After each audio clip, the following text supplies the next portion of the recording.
Menjava države bo v vsakdanje življenje prebivalcev Krima prinesla kar nekaj sprememb. Zamenjali se bodo državni simboli. Rumeno-modro zastavo bo nadomestila ruska trobojnica, napisi na državnih uradih bodo le še v ruščini, hkrati pa se bo spremenila tudi cela vrsta povsem vsakdanjih stvari. Denimo plačilno sredstvo. Ukrajinsko hrivnjo bo zamenjal ruski rubelj. Ker bodo prebivalci Krima postali ruski državljani, bodo dobili ruski potni list. Tisti, ki bodo želeli obdržati ukrajinskega, pa se bodo morali prijaviti kot tujci.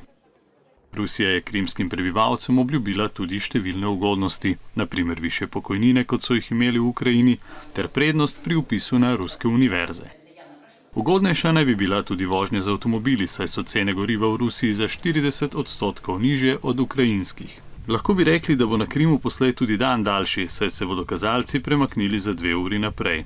To se bo zgodilo zato, ker bodo ure namesto ukrajinskemu po novem prilagojene moskovskemu časovnemu pasu.